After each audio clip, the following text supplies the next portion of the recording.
Welcome back बच्चों। हम लोगों ने हमारे थर्मोडायनेमिक्स के लास्ट लेक्चर के अंदर एंट्रोपी को समझा था कि एंट्रोपी होती क्या, उसको डिफरेंट कंटेक्स्ट में समझने की कोशिश की थी। आज के हम अपने लेक्चर के अंदर सेकेंड लॉ ऑफ थर्मोडायनेमिक्स की डिफरेंट डेफिनेशंस को कवर करेंगे। So let's start our lecture. Second law of thermodynamics. बच्चे सेकेंड लॉ ऑफ थर्मोडायनेमिक्स की अलग अलग डेफिनेशंस है जिसको हम और सभी डेफिनेशंस को हम अलग अलग जगह पे यूज करते हैं। जिसकी जो सबसे फर्स्ट डेफिनेशन है वो हम जो सबसे इजी भी वो क्या है, entropy of this universe is always increasing, always increases. ये सबसे इजी डेफिनेशन है इसकी हमारे पास, या entropy of this universe is always increases. देखो इसके अंदर एक चीज समझने की है कि अगर हमारे पास जो एंट्रोपी एक तो सिस्टम की हो सकती है, और एंट्रोपी को हम समझ चुके हैं वो रेंडमनेस था या अनअवेलेबल एनर्जी था, तो ऐसा हो सकता है हमारे पास कि कभी कभी अगर हम लोगों ने एवोपरेशन किया था, एवोपरेशन किया था, वाटर पहले लिक्विड था, लिक्विड से किस में बन गया था, गैस के अंदर हो गया था। जब गैस के अंदर हो गया तो मेरी रेंडमनेस इंक्रीज हो गई थी, रेंडमनेस इंक्रीज हो गई। रेंडमनेस इंक्रीज हो गई तो मेरी बोल दिया कि एंट्रोपी को हम डेल्टा एस से लिखते हैं कि जो डेल्टा एस, अब ये मैं सिस्टम लिख सकता हूं, मेरा सिस्टम ही है कि जो लिक्विड था, जो वाटर था मेरा कंटेनर के अंदर, वो क्या हो गया, इंक्रीज हो गया, कि एंट्रोपी इंक्रीज हो गई सिस्टम की।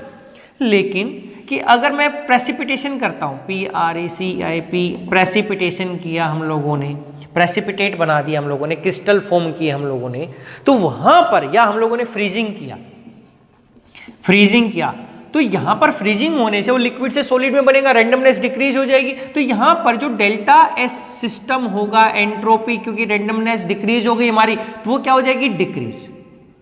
तो जरूरी नहीं कि हमारी एंट्रोपी सिस्टम की इंक्रीज ही होती है, वो डिक्रीज भी हो सकती है, लेकिन जो एंट्रोपी ऑफ द यूनिवर्स है वो ऑलवेज इंक्रीज होगी। क्यों? क्योंकि जो डेल्टा एस यूनिवर्स या टोटल लिखते हैं, यूनिवर्स या टोटल इसको बोल सकते हैं, वो क्या होती है, delta S system, entropy change of system plus entropy change of surrounding. ये हमारी मैटर्स करती है कि ओवरऑल ये जो डेल्टा एस टोटल है ये ग्रेटर देन जीरो होगी, या ये ऑलवेज क्या होगी, या ये ऑलवेज कैसी होगी, पॉजिटिव होनी ही चाहिए। ग्रेटर देन जीरो का मतलब क्या हो गया, पॉजिटिव। तो क्या हुआ कि इस केस में सिस्टम की तो डिक्रीज हो गई, लेकिन जो इस केस के अंदर अगर हम बात करते हैं तो डेल्टा एस सिस्टम की तो डिक्रीज हो गई, लेकिन जो इसने हीट ट्रांसफर करी है यहां पर किसको, सराउंडिंग को, उसकी वजह से ये ज्यादा इंक्रीज हो गया, इसमें खुद का डिक्रीज है। लेकिन जब दोनों को सम करूंगा, डेल्टा एस टोटल देखेंगे तो वो ओवरऑल पॉजिटिव ही दिखाई देगा।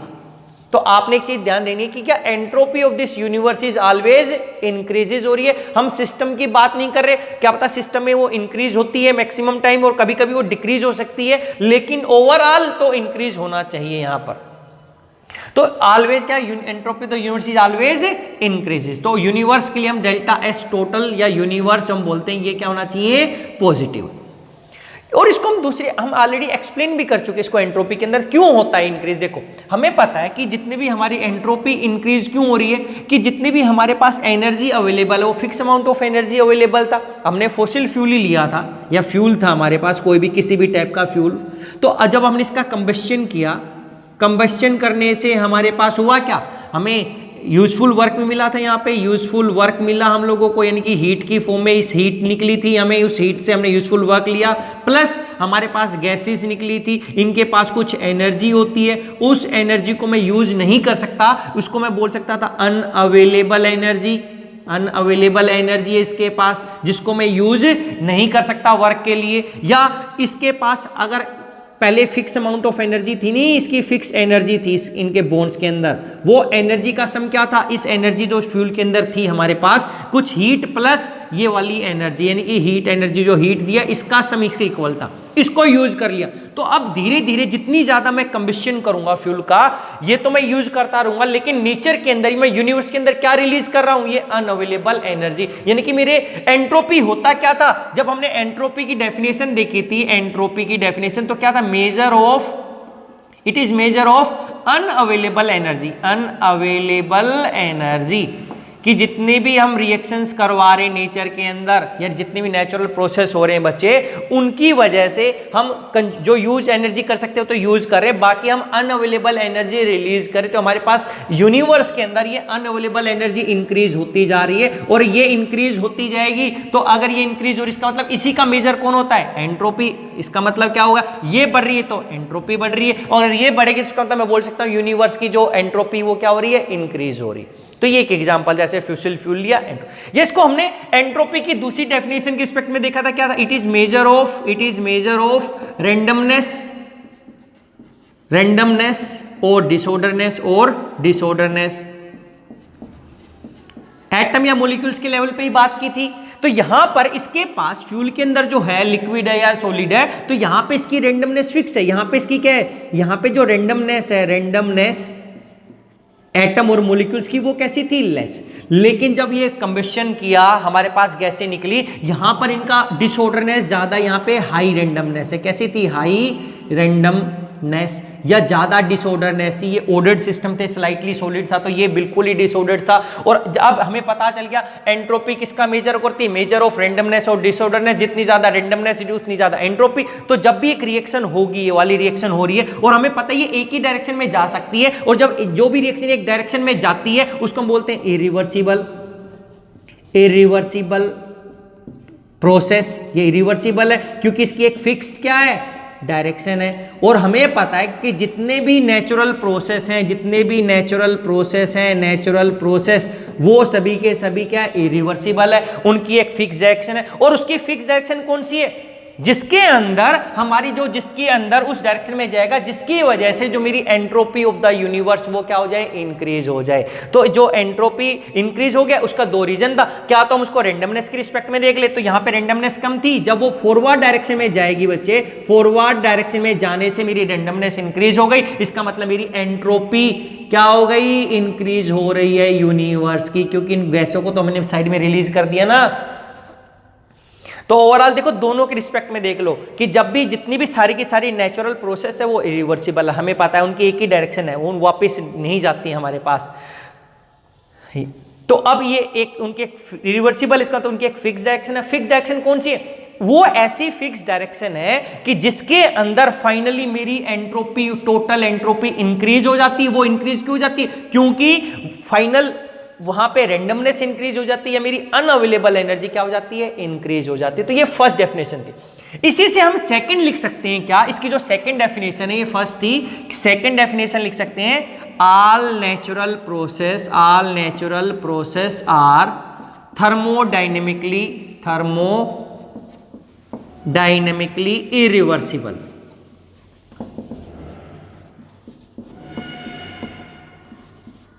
ये डायरेक्शन बता रहा है एंट्रोपी, अब जो कि फर्स्ट लॉ नहीं बता सकता था कि रिएक्शन उस डायरेक्शन में जाएगी, जहां पे मेरी जो टोटल एंट्रोपी है वो क्या हो जाएगी? इंक्रीज होनी चाहिए ओवरऑल। तो इसी डायरेक्शन में इंक्रीज हो रही है। अगर मैं बैक में करने की कोशिश करूंगा तो ये रिएक्शन बैक में नहीं जाएगी, क्योंकि मेरी एंट्रोपी डिक्रीज हो जाती है। अनअवेलेबल एनर्जी मेरी डिक्रीज, क्योंकि यहां पे ज्यादा थी अनअवेलेबल एनर्जी, यहां पर कम थी। यहां पे रैंडमनेस ज्यादा थी, यहां पर कम थी। तो ये रिएक्शन बैक में नहीं जा सकती। तो इसका मतलब एक ही डायरेक्शन में गई, और अरे एक ही डायरेक्शन तो इरिवर्सिबल है, और इरिवर्सिबल है तो नेचुरल प्रोसेस की फिक्स है। तो ये सेम डेफिनेशन हमने यहां पे लिख दी इसका, all natural process are thermodynamically irreversible. तो ये हम ऑलरेडी कर चुके थे, और यहां पे फिर हमने देखा है कि हम केवल सिस्टम का नहीं देखते, हम ओवरऑल टोटल देखते हैं। हमारी टोटल एंट्रोपी इंक्रीज होनी चाहिए, और वो हो भी रही है इंक्रीज हमारे यूनिवर्स की, क्योंकि हमारे यूनिवर्स में जो हम एनर्जी है, अनअवेलेबल एनर्जी, वो इंक्रीज होती हुई जा रही है। अब देखो इसकी थर्ड डेफिनेशन, हम यहां पे थर्ड डेफिनेशन करते हैं इसके हीट ट्रांसफर के रिस्पेक्ट में। तो हम बोलते हैं heat can not flow from cold to hot sorry without the help of any external agency या external help, agency oblique help. देखो heat can not flow from hot to cold without the help of any external energy या agency और help. हमें पता था कि first law बोलता था कोल्ड से हॉट भी जाएगी, हॉट से कोल्ड भी जाएगी, लेकिन अब हमें पता चला था कि ये ऑलवेज हीट हॉट से कहां जाती है, कोल्ड ही जाती है। इसकी एक फिक्स डायरेक्शन यही है और इसको हमने एक्सप्लेन नहीं किया, लेकिन आप इसको देखना चाहते तो जो हमने थर्मोडायनेमिक सेकंड की पांच ही वीडियो बना रखी है बच्चे, उसके अंदर इसको मैथमेटिकली हमने माइक्रोस्टेट की हेल्प लेके एक्सप्लेन किया हुआ है कि हमारे पास जब ये हॉट से कोल्ड जाती है तो मेरी माइक्रोस्टेट्स होती हैं जो एसेस कर सकते हैं वो ज्यादा हो जाती है हमारे पास, इसलिए हमारे पास हॉट से कोल्ड हीट एनर्जी ट्रांसफर होती। अगर हम कोल्ड से हॉट करना चाहेंगे तो हमें किसी ना किसी चीज की जरूरत होगी, जैसे कि हम बोलते हैं रेफ्रिजरेटर। रेफ्रिजरेटर में हमारे पास कोल्ड से हॉट हमारे पास हीट ट्रांसफर होती, तो हमें एक एजेंसी या इंस्ट्रूमेंट या मशीन की जरूरत पड़ी जिसको हमने बोल दिया रेफ्रिजरेटर। या फिर हम एक बोल सकते हैं the complete conversion of work, the complete conversion of heat into work is not possible without leaving any effect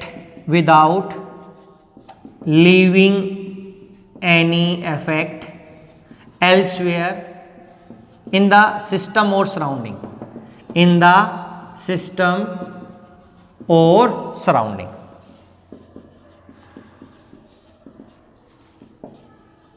देखो ये भी हम normal day to day life में ऑब्जर्व करते हैं। ये बोलता है कि जो हम कंप्लीट कन्वर्ट कर दें, अगर हम किसी सिस्टम के अंदर हीट दें, कितनी भी हम एनर्जी दें in the form of heat, तो ये सारी की सारी हीट वर्क में कन्वर्ट नहीं हो सकती। अगर हमने 100 दिए तो ये 100% वर्क में कन्वर्ट नहीं हो सकती, इसमें से कुछ लॉस्ट हो जाएगी, सिस्टम यूज कर लेगा, या इसके अंदर से कुछ heat in the form of heat lost हो जाएगी, फ्रिक्शन को ओवरकम करने में हो जाएगी। तो यानी कि 100% हीट इनटू वर्क कभी कन्वर्ट नहीं हो सकता, वो कुछ ना कुछ वहां पे इफेक्ट छोड़ेगा। अरे फ्रिक्शन हो गया, वहां पे इसका खुद का टेम्परेचर राइज हो जाएगा, समझ में आया यहाँ पे, या उस फ्रिक्शन की वजह से तो टेम्परेचर राइज हो रहा है, यानी कि कोई ना कोई इफेक्ट वहां पे रहेगा ही रहेगा।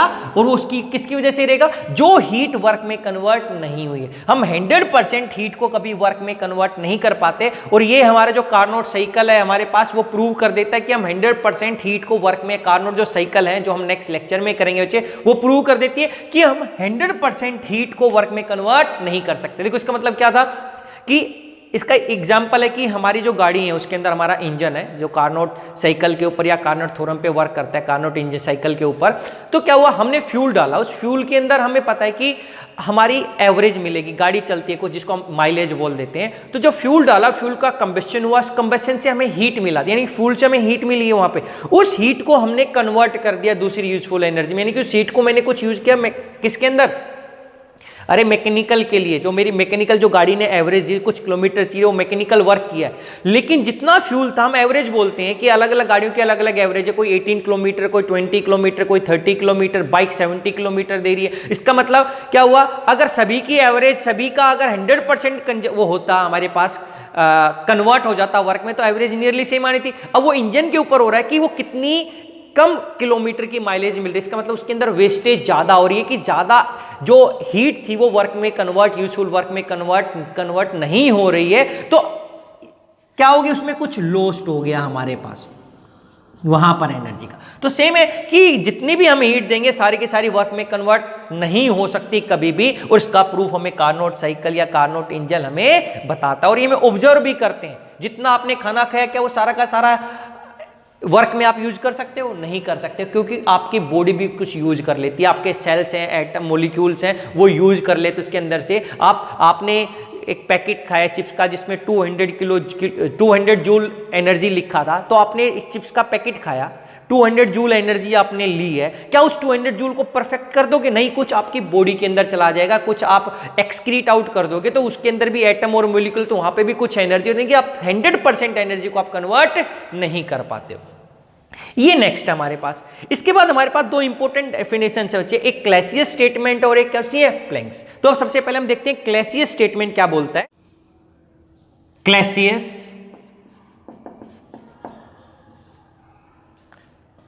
Statement, second law of thermodynamics की है बच्चे। ये क्या बोला, it is impossible for an cyclic system to convert heat into work without simultaneously transfer of heat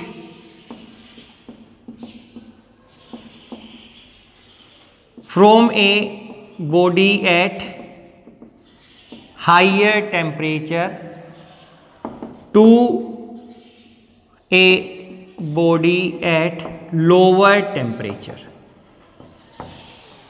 तो कह रहा है कि क्लैसियस स्टेटमेंट ने क्या बोला, ये बोलता है कि it is impossible for a cyclic system, कि एक ऐसा सिस्टम जो साइक्लिक में वर्क कर रहा है कि वो हीट को वर्क में कन्वर्ट कर दे। देखो क्या बोला कि यहां पर एक मेरे पास हीट रिजर्वोयर बोल देते हैं कि यहां पर मेरे पास एक हाई टेम्परेचर का सोर्स है, तो कह रहे कि यहां से हमें कुछ एनर्जी मिलेगी Q2, इसने हीट ट्रांसफर कर दी मेरे सिस्टम के अंदर। ये मेरा क्या था, सिस्टम।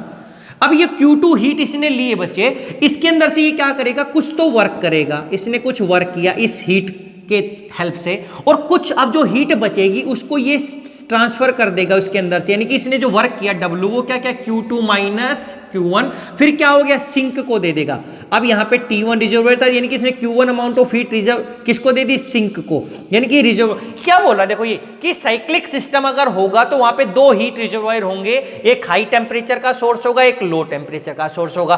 और अब क्या कह रहा है कि ये हीट को वर्क में कन्वर्ट, क्योंकि जो Q2 था ये Q2 माइनस Q1 ये हीट ही तो थी जो बच गई, इसने जो ये Q1 थी ये तो सोर्स से लिया था। देखो ये सोर्स इसने ली थी सोर्स से, ये उसने रिजेक्ट कर दी, रिजेक्ट इसने, तो जो बाकी बची उसने हीट को किस में कन्वर्ट कर दिया, वर्क में। तो कह रहा है कि अगर एक साइकिल में बार बार साइक्लिक सिस्टम है वो रिपीट हो रहा है, तो उसके अंदर वो तभी हो सकता है जब वो एक हीट वर्क में तभी कन्वर्ट हो सकती है जब उसके साथ साथ साइड बाय साइड वहां पे ट्रांसफर ऑफ हीट होगा from a body at higher temperature, यहां पे हाईयर टेम्परेचर से लेगा to a body at lower temperature, यानी कि वहां पे दो सोर्स होंगे ही होंगे, एक हाई टेम्परेचर का एक लो का, यानी कि हाई से लेगा और लो को वो देगा, तब ऐसा कर रहा है तभी मेरी हीट वर्क में कन्वर्ट होगी, अदरवाइज वो साइक्लिक सिस्टम नहीं हो सकता, या ये ऐसा होगा ही, हीट वर्क में कन्वर्ट होगा ही नहीं।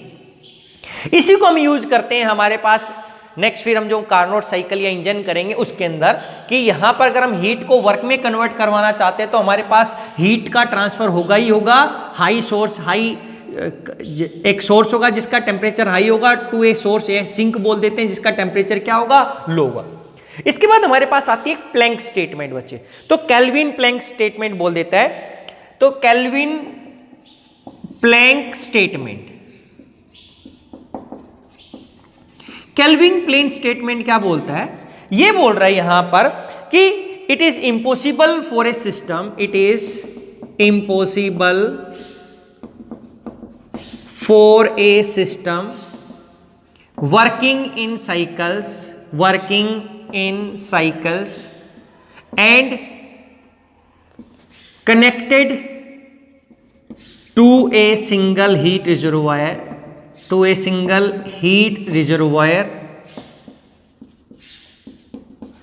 and produce a net positive work।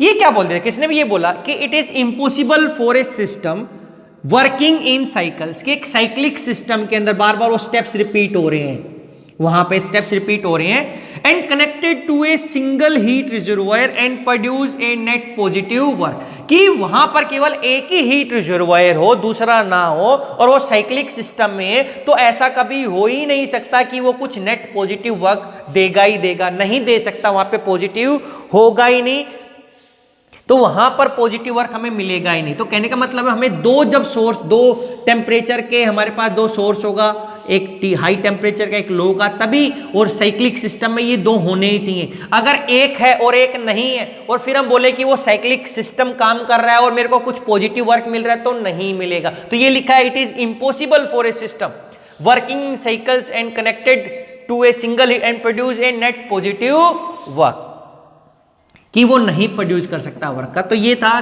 Kelvin Planck statement और ये थी हमारे पास क्लैसियस स्टेटमेंट। ये दोनों एक ही बात बोलते हैं बच्चे, ये अलग अलग नहीं है।